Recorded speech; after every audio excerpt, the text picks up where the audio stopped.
Bonjour à tous, je suis Émilie du blog Parents Voyageurs. Avec Floriane, nous vous donnons rendez-vous 2 fois par mois pour parler voyage en famille en compagnie d'invités aux parcours inspirants. Alors ne pensez plus à rien et laissez-vous porter. Bienvenue dans ce nouvel épisode. Bonjour les parents voyageurs, j'espère que vous allez bien. Alors cette semaine, j'ai le plaisir d'accueillir sur le podcast Cyrielle. Avec Cyrielle, nous avons pas mal échangé sur les réseaux sociaux et sa proposition de venir nous parler du changement de cap lors d'un voyage m'a interpellée. Alors c'est ainsi que nous retrouvons aujourd'hui son témoignage dans lequel elle nous partage leur changement de vie pendant leur voyage au long cours. Ils sont passés d'un voyage d'1 an en camping-car au nomadisme. Elle nous partage les étapes de ce changement de vie. Nous avons également parlé de l'envers du décor de la vie en camping-car, mais aussi de l'instruction en famille, de toutes les casquettes qu'elle a au quotidien dans cette nouvelle vie. Voilà, je vous souhaite une très belle écoute.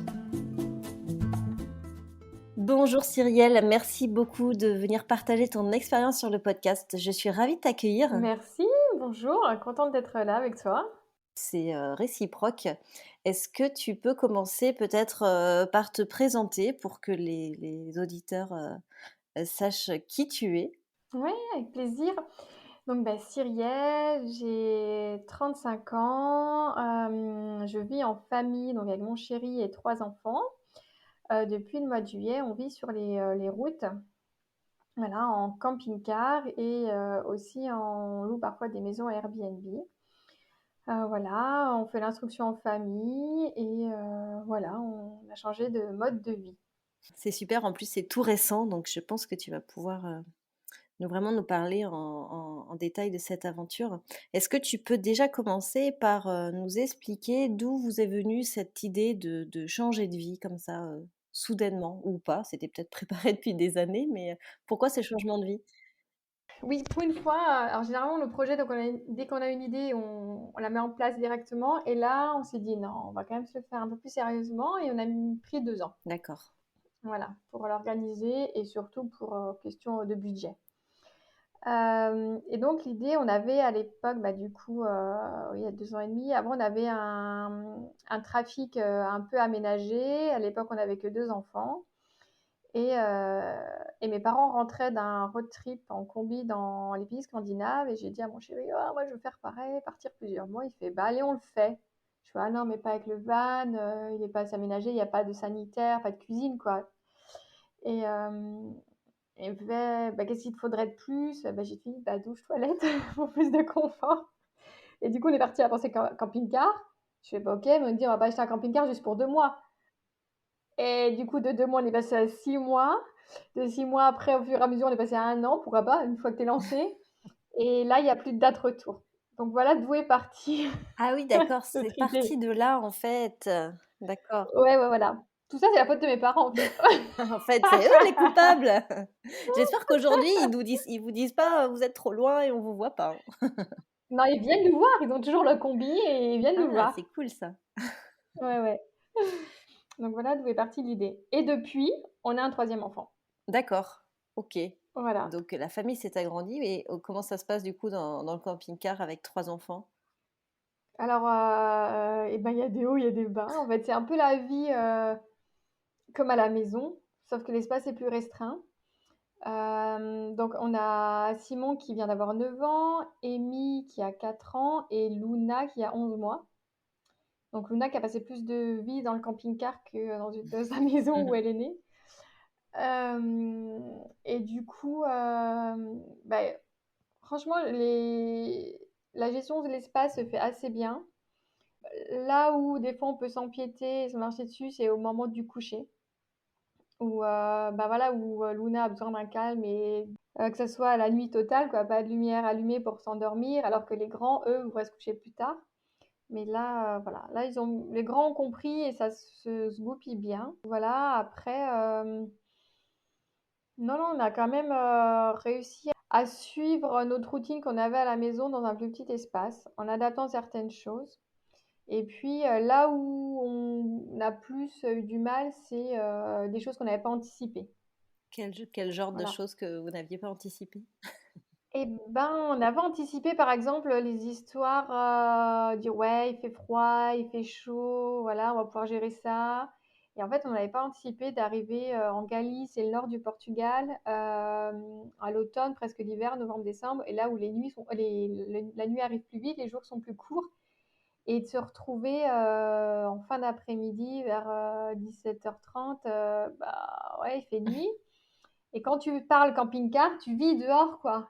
Et ouais, bah là, ça commence à faire frais, il fait nuit, qu'est-ce qu'on fait avec les enfants? Et là, c'était plutôt des moments de tension. C'était là que que ça a été un peu plus difficile et des choses qu'on n'avait pas anticipées, en fait. D'accord. Alors, du coup, pour reprendre un petit peu au début, vous décidez de partir, tu parlais du Portugal, donc vous aviez dessiné un itinéraire parce qu'en fait, tes parents arrivaient des pays du Nord, mais du coup, là, vous êtes dans le sud. Alors, on avait décidé, à la base, on s'était dit, bah, allez, on part pour un an. Et on avait mis les sous de côté pour repartir un an. Mon conjoint avait mis un stop son activité. Il a son compte dans l'informatique, développeur. Et du coup, il s'est dit, bah, c'est bon, je fais un stop. Et voilà. Et on voyage sans travailler. Et on tour d'Europe.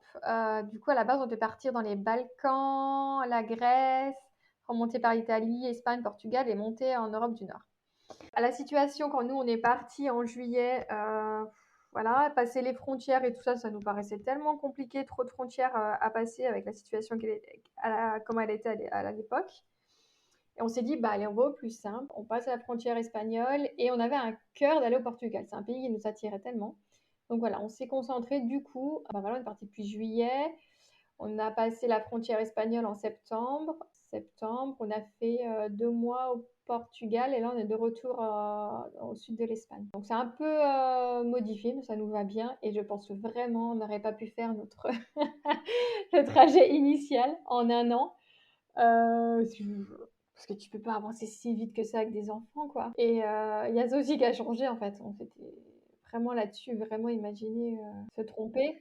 Ouais, en fait, tu avais idéalisé un peu ton itinéraire, le temps que tu allais passer sur chaque, enfin, Oui, dans chaque endroit. ouais, on n'avait pas trop préparé non plus, mais on s'est dit, ouais, ça se fait. Alors, moi, j'étais vachement plus optimiste. Vincent, mon conjoint, moi, il fait, non, mais on n'y arrivera pas. Je sais pas grave, on fera ce qu'on aura à faire, en fait. Et ce qui s'est passé, c'est que rapidement, on s'est dit que cette vie de nomade, je pense que tu vois, on est parti en juillet, en fin septembre, début octobre, on s'est dit, ouah, non, non, on va prolonger, en fait. Et c'est là, très rapidement, on s'est dit non, mais en fait, ça sera pour plusieurs années. On a revu notre organisation, c'est-à-dire que mon conjoint, du coup, a repris son travail comme il peut le faire à distance, quelques heures par semaine. Et du coup, on a réorganisé ça pour du coup se dire, bon, on prolonge en fait. Et là, eu le déclic s'est fait de changer de vision, c'est-à-dire que c'était plus un voyage, c'était une vie. C'était notre vie actuelle. Et bah, du coup, on a aussi bah, ralenti sur plein de choses. Quand tu es en mode voyage, tu te dis oui, il faut visiter, t'as qu'un an en fait. Et tu voyages, et tu voyages, et tu voyages. Et là, on s'est dit, bah non, en fait, on a le temps. Donc du C'est coup, génial. ouais, du coup, on s'est encore plus ralenti le trajet, bah, surtout avec un bébé, quoi. Ouais, parce qu'elle est Voilà. petite en fait, donc c'est vrai Bah ouais, que on est si tu parti, veux elle avait 5 profiter. mois. Oh. Donc du coup, ben, il fallait gérer les trajets pendant qu'elle dormait. Du coup, si tu fais une visite, qu'elle vient de faire sa sieste, bah, tu vas pas rouler après, quoi. Un bébé de 5 mois, tu vas pas la faire rouler une Mm. heure éveillée. Donc du coup, voilà. Donc on adaptait, on s'adaptait tout le temps en fait. Mais bah, encore aujourd'hui, je parle au passé, Mm. mais non. C'est toujours le présent. Oui, On mais encore. s'adapte toujours. Parler de déclic entre juillet et septembre, vous avez eu le déclic en disant ce sera pas qu'un voyage, ce sera notre mode de vie. C'est quoi ces déclics que vous avez eus qui vous ont fait basculer? Ouais, ouais, ouais, non, non, c'est même c'est vraiment le vécu, l'expérience. Que ça nous correspondait, que c'est notre choix de vie, qu'on était plus du tout en adéquation avec ce qui se passait et ce qui se passe encore en France, que ce soit la situation sanitaire, mais aussi liée à l'instruction en famille. Voilà, donc l'instruction en famille, c'est vraiment un mode de vie, hein. Ça fait 3 ans qu'on est en instruction en famille avec nos enfants. Donc voilà, petit aparté, la loi change en France et ça va être de plus en plus dur de faire l'instruction en famille, voilà, pour ceux qui ne savent pas.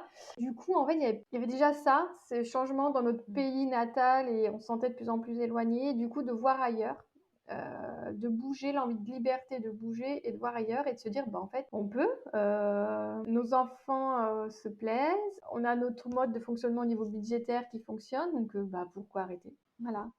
C'est un peu une renaissance, quoi. Vous vous êtes découverte dans ce mode de vie en l'essayant finalement. Ouais, oui. C'est bon.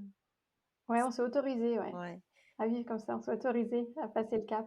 C'est fou. Et avant, vous étiez des grands voyageurs, vous voyagiez souvent ou... Alors on a vécu, moi j'étais fille au père en Angleterre, Vincent a fait ses études 1 an au Canada, moi 6 mois. Beaucoup voyagé avec mes parents en France. Et puis c'est tout. Après, on a un peu bougé, un peu avec notre aîné quand on avait que lui. Après, plus trop, non, juste en France. Et du coup, cette vie nomade, elle représente quoi pour vous? C'est, c'est quoi l'essence même de ce nouveau mode de vie pour vous? C'est la liberté de mouvement, de temps avec nos enfants. Moi, ça, mais pour moi, c'est vraiment important. S'autoriser à faire des changements, apprendre à s'adapter, à se réadapter. Et vraiment, depuis qu'on est dans l'organisation à la base de ce voyage et maintenant de notre vie, de cette nouvelle vie, j'ai toujours dit que c'était un voyage initiatique pour moi. Je savais que j'allais sortir grandi, qu'il y avait des choses qui allaient bouger en nous. Et vraiment, ouais, c'était ça. C'est vraiment ça l'essence. Et du coup, quand je te parle de changement et d'adaptabilité, bah, c'était bah, voilà, d'écouter nos enfants. Et oui, c'est chouette de voyager en camping-car avec ses enfants. Il y a des difficultés vraiment importantes, franchement. Et là où je suis quand même contente de nous, de mon conjoint et moi, c'est qu'on a su s'adapter et de ne pas rester à se dire ok, on a dit à tout le monde, on écrit sur les réseaux qu'on est en camping-car avec nos enfants, du coup on reste comme ça et c'est comme ça notre vie. Non, non, non. Et là-dessus, voilà, ça c'est une. Ouais, je suis assez fière de se dire qu'on a pu écouter nos enfants, nous écouter aussi nous, parce que moi j'ai eu des gros moments de fatigue importante, hein, un petit bébé de 11 mois, mon conjoint aussi, et du coup de se dire ok, donc là on va pas visiter aujourd'hui, on arrête, on fait 4 jours ici, on ne bouge plus. Et est-ce que vous arrivez quand même vraiment à vous reposer? Parce que surtout avec une petite, un petit bébé, tu arrives à prendre du temps pour toi et te reposer dans ce cadre de voyage? Ben, on jongle un peu, et à chaque fois on a eu à un moment donné se dire oh là, mais qu'est-ce qu'on a fait?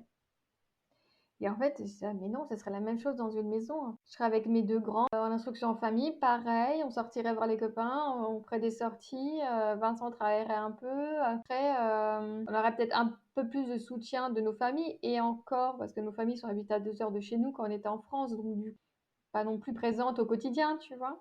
Mais bah, typiquement, on s'est dit stop quand on était en Galice. On a dit bah là, on prend un appartement. On a rencontré une autre famille de voyageurs, donc du coup, qui eux voyagent en Airbnb. Et du coup, on s'est dit, bon, on s'est en Galice à Carballo ensemble. Donc voilà, on avait pris un appartement. Et là, on s'est dit, mais ouais, on a le droit aussi de faire ça, quoi. On a le droit de quitter notre camping-car et de louer un appartement pour 1 mois. Et ce changement-là, ça nous a fait du bien, en fait. Parce qu'il y a l'envers du décor en camping-car, c'est-à-dire, oui, tout ce qu'on expose dans la van life, tu t'installes où tu veux, c'est trop bien, tu as des merveilleux paysages, les enfants sont toujours dehors, tu rencontres du monde. Vrai en partie. Oui, oui, oui, c'est vrai, c'est vrai. Mais il y a l'envers du décor de se dire, ben, on fait les courses où? À chaque fois que tu fais des courses, c'est un nouveau supermarché ou une nouvelle supérette, donc tu refais tout le magasin à chaque fois pour trouver. Donc déjà que dans un pays différent, tu as pas forcément les mêmes produits. Et à chaque fois, mais du coup, rien que ça, c'est une énergie, voilà. On refait tout le magasin pour retrouver. Trouver bah, les points pour dormir tous les soirs ou tous les 2-3 soirs. Ben, vider, faire les services du camping-car, trouver de l'eau, voilà. Et ça demande une énergie en fait aussi au quotidien. De ranger le camping-car, même si il se range rapidement, mais le ranger à chaque fois que tu as envie de rouler. Donc moi, j'ai 2 grands fans de Lego à la maison, donc autant te dire que ben, quand il faut leur dire on range un peu les Lego, oui, mais nos constructions, nos constructions. Voilà, tu vois. Ça, et puis voilà, c'est ces fatigues-là aussi qui sont au fur et à mesure des petites choses, en fait. Mais quand tu as déjà un bébé, que tu voilà, qui viennent, qu'on ne pense pas assez souvent mais qui sont bien présentes et qu'il faut avoir en tête quand on se lance dans ce projet-là, en fait. Et pour avoir parlé avec d'autres personnes, d'autres familles qui sont en camping-car avec des enfants, ça reste aussi, ouais, ils le vivent comme nous, en fait. C'est-à-dire, voilà, c'est à penser, c'est des énergies, une petite énergie en plus au quotidien, à mettre, à penser, en fait. Ouais, c'est comme une charge mentale supplémentaire. Le fait de quitter sa maison, son endroit, son lieu de vie, voilà, pour vivre en camping-car, c'est t'allèges une charge Mmh, mentale pour t'en remettre une autre qui est un carrément. petit peu différente. Oui, c'est ça, ouais. Mais c'est vrai que maintenant que tu le dis par rapport aux recherches de lieux, etc., nous, on a fait que des vacances en camping-car et c'est vrai que chercher un lieu, chercher un point d'eau. En plus, nous, on n'était pas du tout des camping-caristes, donc tout ça, c'était tout nouveau. Et en fait, Mmh. oui, ça nous prenait quand même beaucoup de temps. Et c'est des choses qu'il fallait anticiper, Mmh. qu'on n'anticipait pas du tout. Et c'est vrai que bah, ça te demande, oui, de l'énergie, ça t'enlève un peu de la magie de ton voyage, en fait. Tu t'es plus dans la logistique. Du coup, t'as pas l'impression de profiter de ton voyage Exact, à ce moment-là, en fait. Et c'est vrai que c'est quand même important de l'avoir en oui, tête. ouais. Ouais. Et que ça fait partie du voyage, en fait. Oui, c'est ça, Ça, ouais, il faut en ouais. avoir connaissance. Mais du coup, vous dormez dans des lieux. Enfin, comment vous faites pour trouver vos lieux? Est-ce que vous allez dans des campings pour vous faciliter ou vous dormez là où vous pouvez selon les applications et... Ouais, bah, on a Park Fortnite que beaucoup utilisent et on l'utilise parce que on peut pas se permettre avec les trois enfants. Quand il est déjà en fin de journée, au départ, de dire bah allez, on roule 1 heure et on verra en fait où on atterrit. Hmm. Franchement, j'adorerais le faire, mais à deux quoi. Parce que quand t'as des enfants, quand ils roulent 1 heure, quand on nous marche, tu vas leur attendez encore 45 minutes qu'on trouve le super spot, tout ça. Nous, on peut pas en fait. Donc on fait Park Fortnite. Et selon les régions, on a eu plus ou moins de difficultés. Je me rappelle typiquement quand on a passé la frontière, on n'a pas du tout anticipé en fait, France-Espagne. On était déjà content d'être en Espagne et là on cherche, on trouvait pas de lieu en fait. Et on est arrivé dans un tout petit village, il n'y avait rien du tout, mais il n'y avait même pas de commerce. On s'est garé sur ce qui fonctionne très bien, les parkings de stade. Voilà. Mais en fait, pour après, ou se rapprocher de la mer, on n'y avait mais rien du tout. Et en plus, on a découvert l'amour que les Espagnols ont pour la plage. Et en fait, on est arrivé un samedi. Même au mois de. Je crois que c'était début. Fin septembre, mais ils étaient tous à la plage. J'étais là, mais c'est pas possible. Et là, on a compris. Ah oui, on est en Espagne, la plage, ok. Donc voilà, après, camping, ouais, on s'autorise aussi des campings, mais très peu en fait, quand même. Très peu parce que au final, ben. Ou alors c'est vraiment, on dit qu'on bouge plus. On bouge pas pendant 3 4 jours et on reste au camping. Parce que du coup, t'es avec le camping-car, faut tout remettre et tout ça, et c'est pas. Voilà. Mais on l'a fait en Galice, ouais. On est resté, on était les seuls dans le camping. Donc ouais, on est resté 4 jours à pas bouger, c'était bien. Le fait de prendre de temps en temps des maisons, c'est pour se reposer, pour retrouver un confort, pour quelles raisons en fait vous faites des pauses comme ça? Et ben ouais, pour se reposer. Là actuellement, on est vers Malaga dans la campagne. Bah, ça va faire un mois, on a fait tout le mois de février ici. C'est pour ouais, se reposer, que les enfants aient plein de place pour jouer et jouer et jouer et jouer. Et d'être, c'est un autre type de voyage parce que du coup, on est comment dire, tu encore plus slow, vraiment encore plus tranquille. Et vraiment, là, tu vis vraiment, j'ai l'impression encore plus de vivre en Espagne, tu vois, et de pas être dans un voyage. Mm. Parce que du coup, bah, là, typiquement, quand tu es en maison comme ça, tu prends le temps de parler aux voisins. Les enfants sont partis faire de l'équitation hier chez les voisins. Tu vas au même supermarché. Tu as le temps de découvrir le producteur bio du village. Là, t'es refait. Et puis d'avoir tes habitudes, en fait. Ok, on va à Malaga qui est à 30 minutes. Oh, c'est bon, on a le parking, on se gare au même endroit. Parce que visiter une ville en camping-car, c'est quand même pas simple. Donc, une fois que tu as le parking, tu es content, voilà. Et en même temps, bon, quand même, on s'autorise aussi Mm, à mm. partir. Vincent est parti avec les deux grands sur Grenade, donc à 1h30 d'ici. Voilà, ils ont fait une nuit en camping-car là-bas pour aller visiter l'Alhambra. Voilà, et puis ça nous permet aussi d'accueillir de la famille. Accueillir de la famille en février, donc c'était chouette aussi de faire visiter avec eux.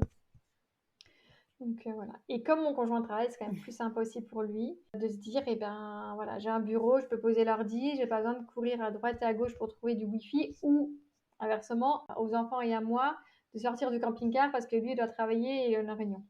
Ouais, du coup, ça permet de lever un peu ces contraintes et de se refaciliter un petit peu, la vie pour concilier, en fait, tous les besoins de tout le monde, ouais. De tout le monde, ouais. Ça a redessiné notre voyage. Le choix de dire, bah, Vincent reprend son boulot, ça a redessiné, bah, parce que du coup, tu es pas à 100 dans le voyage, à visiter, à profiter à 100 avec les enfants.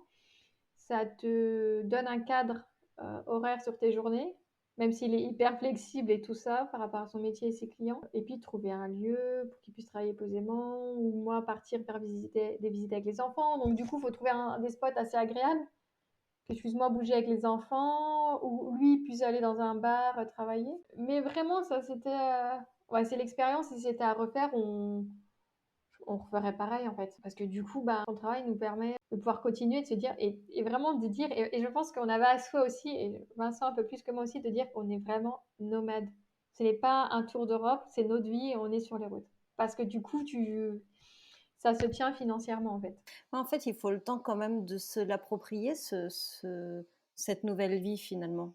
Parce qu'il faut s'organiser et où il faut aussi se dire que mentalement, bah, tu n'as plus de chez toi, que tu es sur les routes, que plus quelque chose de fixe. Enfin, tu as ton camping-car, mais en soi, tout peut bouger à n'importe quel moment. Donc, ça demande quelque chose quand même. Psychologiquement, ça doit demander de l'énergie. Ouais, et puis dans notre vocabulaire encore avec les enfants, alors d'autres camping-cars, on l'appelle mout-mout.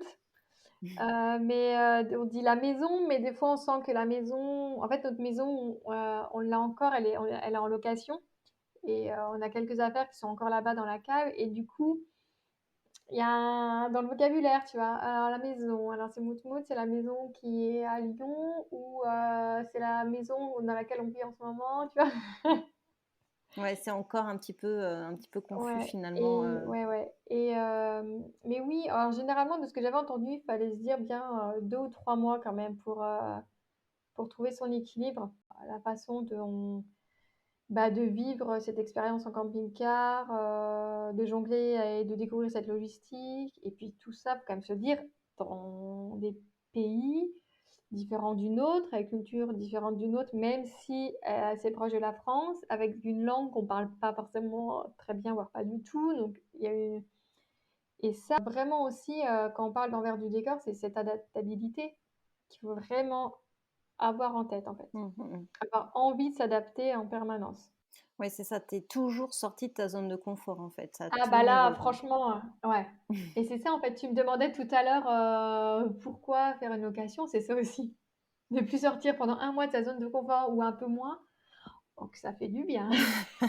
J'imagine, j'imagine. Comment les enfants, ils ont géré cette transition? Donc vous faisiez déjà l'école à la maison, donc pour eux, ils ont toujours quand même été avec vous. Comment ils ont géré ce changement et comment tu les trouves aujourd'hui par rapport à avant? Alors comme ça faisait 2 ans qu'on en parlait, ils se sont préparés petit à petit. J'ai regardé avec eux aussi des émissions sur le voyage, sur des pays qu'on allait visiter. Ils ont eu leur mot à dire sur où ils voulaient aller, ce qu'ils voulaient visiter. On avait fait une liste. Et les enfants sont... Alors on était déjà partis 2 mois l'été d'avant avec notre camping-car. Donc ils savaient aussi où ils allaient, ils connaissaient, voilà, ils avaient leur espace, on a des lits superposés, ils ont chacun leur lit, qui sont décorés, il y a leur doudou. Ce qu'ils veulent pour la suite, ce qui leur manque, alors mon fils, encore plus de Lego. Voilà, puis en plus il n'a pas pris assez de Lego. Voilà, et Amy, donc la deuxième, donc c'est pour ça là on s'adapte encore un peu plus pour elle. Elle nous a réussi, et je suis trop fière d'elle en fait, à nous expliquer ce qui n'allait pas. C'était un peu plus difficile pour elle. En plus de l'arrivée de sa petite sœur, juste avant de partir, voilà, de changer de vie. Et en fait, c'est qu'elle se sent trop dans cette petite chambre, dans son lit superposé. Elle trouve que c'est trop fermé pour elle, d'être contre un mur tout le temps pour dormir. Donc quand on prend des locations, elle a son lit qui n'est pas contre un mur. Il n'y a pas cette option-là sur Airbnb, mais on y arrive. Et mon fils, son vélo aussi. Donc là, pour l'été, on va repasser en France chercher c'est prévu, prendre le vélo, parce qu'on n'a pas voulu prendre. Nous, on n'a pas de vélo, on ne fait pas de vélo, et ça manque à mon fils. Donc On va prendre le vélo en plus. Ah, mais sinon, tu le trouves sur Wallapop, hein, en Espagne. Wallapop! Ah, mais tu vois, je ne connaissais Mais pas Wallapop, c'est encore. le bon coin espagnol. Ah oui, si, si, on en a parlé, oui, c'est Emma qui me le dit, ouais, ouais, ouais. Et donc voilà. Après, ce qu'ils ont besoin aussi, c'est de et ce qu'on a réussi à faire, je pensais pas qu'on le ferait autant, c'est d'avoir, des rencontres sur la route. Donc du coup, on a fait, plusieurs spots, assez longs avec, des d'autres familles qui avaient des enfants. Là, on est en coloc avec une amie qui est aussi nomade et avec sa fille. Donc du coup, ils ont souvent des copains et ça leur, va bien aussi. Vraiment, je pense que nos enfants, ils sont heureux. La petite dernière, elle est refaite, hein, aussi, hein. 11 mois, 24 sur 24 avec ses parents, je veux dire, la belle vie, voilà. Et donc du coup, non, non, vraiment, c'est du matériel qui leur manque quand même. Voilà, c'est juste ça, on va dire. Donc ça se rectifie assez rapidement. Non, non, ils le vivent bien. Est-ce que ça les a changés? Mmh. Oui, si. Alors, ouais, quand mon fils, il l'aurait pas fait avant le voyage, aller commander un comment il appelle ça? Son Colacao, en alors le chocolat chaud espagnol, c'est la marque, le Colacao, tout seul, au bar ou ses croquetas au bar et qu'il va les payer tout seul. Ça, mon fils, il me l'aurait jamais fait avant. Ouais, donc il est un peu plus mature maintenant, il se libère un petit peu. Ouais, autonome, ouais. Et puis, bah, la découverte de la langue. Alors ça, moi, je pensais pas, ouais, conversation, assez basique de présentation en espagnol et en anglais aussi. Donc ça, c'est génial, quoi. Rien que pour ça, à refaire. Donc aucun regret, sur ce changement de vie, quoi. Non, non. Ouais, non, aucun regret. Peut-être prendre plus conscience des difficultés qu'on a rencontrées, comme je te disais tout à l'heure. Et peut-être qu'on s'y attendait pas assez. Et à un moment donné, on s'est quand même dit, oui, on a un bébé de 5 6 mois aussi, donc on va peut-être aussi ralentir et s'autoriser à être fatigué. Et voilà. Et accepter les émotions aussi de nos enfants parce que ça chamboule aussi. Comment tu fais pour gérer leurs émotions en même temps de tout ce qu'ils vivent aussi actuellement, qui est un grand chamboulement? Ouais. Les au revoir, les changements C'est ça. de lieu. Ouais, c'est ça. Quitter, des copains qui se sont faits, Mm, enfin, comment tu arrives ouais. à les accompagner, dans ça? Leur laissant le temps, les écoutant, bah, en acceptant aussi leurs pleurs, quoi, leurs cris, et juste accueillir, bah juste c'est déjà difficile, mais être là pour accueillir leurs émotions, bah comme nous on peut avoir les nôtres, quoi, quand on quitte un lieu, et puis leur dire que ben en fait si on n'avait pas bougé du lieu d'avant, on n'aurait pas rencontré ces nouveaux copains, et ainsi de suite en fait. Et que ben un jour s'ils veulent revenir là, ils pourront revenir et peut-être même avec nous, voilà. Donc c'est là-dessus, mais c'est dans l'accueil en fait, ouais, des émotions. Et puis on parle beaucoup avec eux, bah, de ce qu'on peut les impliquer. Nous, on les implique beaucoup dans le choix de qu'est-ce qu'on va visiter, où est-ce qu'on va pour la suite, voilà. Et par rapport à l'instruction, en famille, comment vous faites? Les parents qui visitent en fonction du programme scolaire, enfin, comment tu t'organises toi Non, pour faire non, l'école? ouais, non, nous on est enfin, en plus en unschooling, c'est-à-dire qu'on apprend avec ce que les enfants vivent tous les jours. Non, on a quelques. Alors, je suis partie vraiment. Je vois en fait en face de moi je pense que avec les deux enfants, j'ai 10 cahiers en fait. Et parce que j'ai pris les deux niveaux de maths pour Simon et mis. Alors, Simon c'est-à-dire que Simon ne supporte pas. Il est en informel total. Simon, il n'aime pas trop les cahiers. Donc, je vais faire quelques exercices de maths et tout ça à l'écrit pour poser des choses de temps en temps. Amy, qui a 4 ans, et demande beaucoup plus de cahiers. Donc, j'en ai un peu plus pour elle. Voilà, mais sinon, on est dans la vie de tous les jours. C'est vraiment. Et c'est ce qu'on faisait en France aussi. Et bah là, puis de voir l'instruction grandit encore plus en moi, dans le cœur aussi de mon conjoint, de se dire on apprend avec ce qu'on voit tous les jours.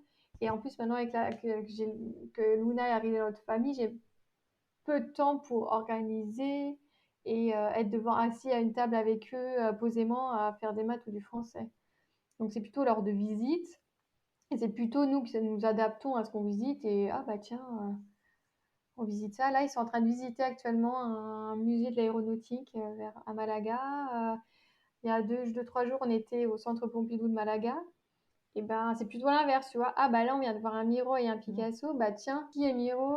Qui est Picasso? Qu'est-ce que c'est? Qu'est-ce qu'on voit? C'est plutôt là-dedans, en fait. C'est plutôt en visitant que moi, je fais notre programme. Et puis bah, après, c'est à moi de l'adapter pour nos chers inspecteurs de l'académie.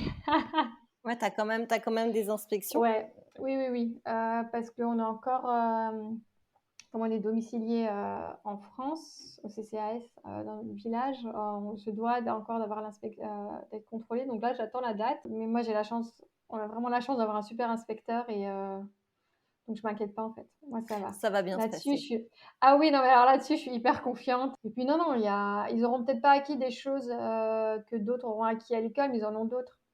Au niveau rien que de la langue, je veux dire, de la langue, de la culture générale. Oui, ça leur apporte tellement de choses à côté. Enfin, Mm. il n'y a pas que la partie théorique finalement. Oui, Il faut oui, ouais. prendre dans la globalité. Comment tu gères toi ton moment? Toi déjà, cette vie nomade, est-ce que tu t'es reconverti? Bon, pour l'instant, tu as la petite, mais est-ce que tu t'es reconverti professionnellement? Comment tu te positionnes dans cette nouvelle vie en tant que maman, femme J'ai dû gérer beaucoup de frustration pour ma part. Je ne sais pas si elle est liée au voyage ou pas en fait. De découvrir ma place de femme, de maman de 3 enfants, d'un nourrisson.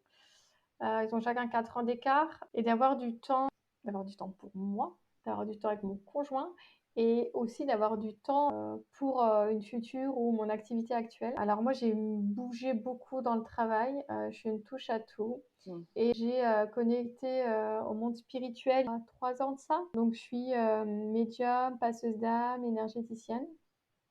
Et donc, du coup, bah, pour cette pratique-là, quand j'accompagne des personnes, il me faut du calme. Il me faut un espace calme où je puisse parler avec les personnes sans bruit d'enfants ni rien. Donc, eh ben, c'est un jonglage. Alors voilà, je jongle, voilà, mes temps de méditation dehors, à l'intérieur du camping-car. Alors c'est plus simple quand on est en logement. Mais c'est pareil, ça m'a permis, le voyage initiatique que je disais tout à l'heure, il est là aussi en fait, d'appréhender bah, cette adaptabilité pour moi, de gérer mes frustrations, d'être coupée dans une méditation, voilà, et ben voilà, j'ai appris ça, ça m'a fait grandir aussi. Et même cette activité, pour moi, elle n'est pas principale dans ma vie à l'heure actuelle, en fait. C'est quand j'ai des moments où je peux pratiquer et accompagner des personnes, bah, tant mieux. Je le fais, on s'organise pour, voilà. Bah, comme en fait, quand c'est mon tour de travailler, bah, c'est au tour de Vincent de sortir avec les enfants, bah, comme là, tu vois. Donc voilà, on jongle comme ça, mais ouais, c'est pas toujours simple. Mais je pense que ça, c'est comme le vécu d'autres parents qui sont en instruction en famille et qui travaillent à la maison. Je pense que c'est une gestion du quotidien. C'est une organisation et Ouais, un jonglage ouais, permanent, quoi.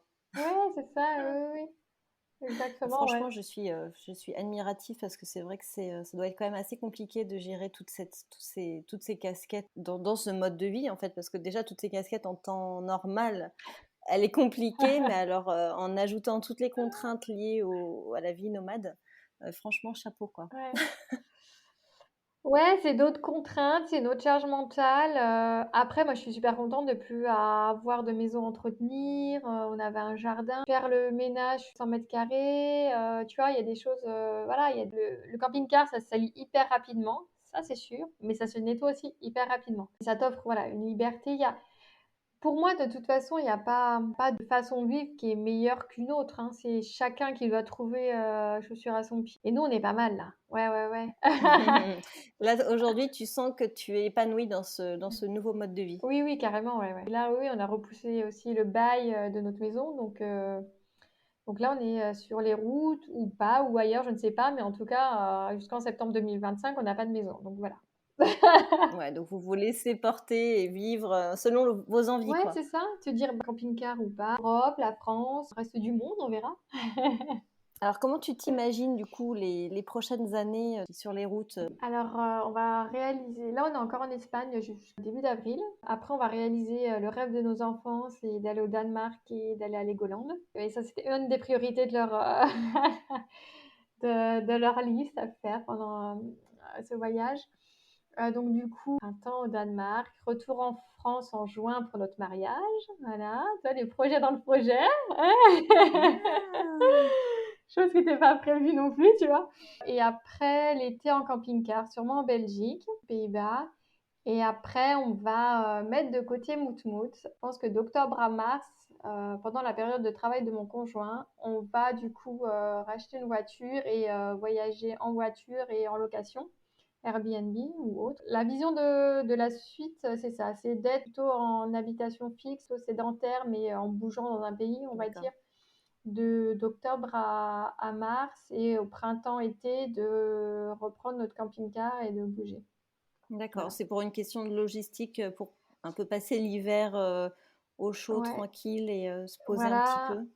peu. Ouais, exactement, ouais. C'est te dire, moi j'aurais bien reprendre petit à petit une activité un peu plus importante. L'activité de Vincent travaille aussi et peut se permettre, voilà, que ça soit saisonnier en fait, de le faire en mode saisonnier, de septembre à mars. Donc on s'est dit, voilà, on va aller vivre à l'étranger, peut-être même changer plusieurs fois de pays, mais en maison, en appartement, comme ça on est posé, c'est plus simple. Et puis voilà, et de reprendre la route sans travail, sans cette contrainte de travail, voilà, pas rajouter des contraintes en plus. Et Oui, c'est ça en fait. En gros, vous travaillez 6 mois de mmh, l'année et les autres 6 mois, voyager en vous camping, ouais, profitez et vous voyagez. voilà, ouais, D'accord. ouais. Et voir, voilà, voir si ça convient aussi. Pareil, hein, peut-être que dans 2 mois on sera dit non. On revend le camping-car et on fait que de la location parce que nos enfants en ont marre ou nous aussi. On va voir, on se laisse le temps aussi. Ouais, ce qui est bien, c'est que vous êtes en pleine recherche en fait de cette nouvelle vie finalement. Vous Oui, cherchez encore. alors on cherche et alors en fait c'est aussi notre mode de fonctionnement, c'est-à-dire qu'on est un peu touche à tout et c'est surtout quand on est dans un truc un peu négatif où on sent que ça va pas, nous on a besoin, on peut pas rester dedans en fait. On dit allez hop, Hmm. on trouve, il y a des solutions, parce qu'on dit aux autres enfants, il y a toujours des solutions, donc pour nous aussi, et on réajuste. Donc voilà. Et donc du coup, bah, pour automne-hiver prochain, bah, on n'a pas encore choisi. La Grèce, Maroc ou revenir en Espagne. On a un coup de cœur pour l'Espagne, vraiment. Coup de cœur, on pensait que ça allait être le Portugal et en fait c'est l'Espagne, tu vois. Comme On quoi. bossait pas. En fait, c'est peut-être parce qu'on s'y attend. On y attendait rien de spécifique en fait et c'est une belle découverte. Donc, Ouais, donc c'est chouette. donc voilà, c'est ça. Et oui, c'est ça aussi, hein, des raisons pour qu'on voyage, c'est d'être au chaud quand c'est l'hiver et l'automne en fait. Ouais, c'est vrai que c'est Et voilà. agréable. J'ai un chéri très frileux et quand même le soleil, quoi. Ah, moi, je revis aussi, c'est trop bien, quoi. Je suis en petite robe d'été, ma fille est en robe d'été. Les Espagnols même la regardent bizarrement parce qu'elle est en tongs, en robe d'été. C'est vrai que ça fait un peu l'été Donc quand on voilà. a l'habitude d'être en France ou un peu plus dans le froid. C'est vrai que Mm. ça change quand même pas mal. Ouais. Ouais. Super. Bah écoute, je te remercie beaucoup, Cyrielle, d'avoir partagé ton expérience. Ouais, avec grand plaisir, c'était chouette. Merci de cet échange. C'était très sympa. Écoute, on te souhaite une belle continuation dans cette nouvelle aventure. On se tient au courant sur les réseaux. Et puis, ben, pour ceux qui veulent vous suivre, je mettrai les liens de votre compte Insta dans la description de l'épisode. Ouais, super. Bah, merci à toi. Merci beaucoup. À Merci, Cyrielle. bientôt. À bientôt. Ciao. J'espère que ce nouvel épisode vous a plu. Si c'est le cas, n'hésitez pas à lui laisser un commentaire ou 5 étoiles sur votre plateforme d'écoute, mais aussi de le partager à votre entourage. Cela nous aide beaucoup à gagner en visibilité. Voilà, je vous remercie pour votre écoute et je vous dis à mercredi dans 15 jours. Bye.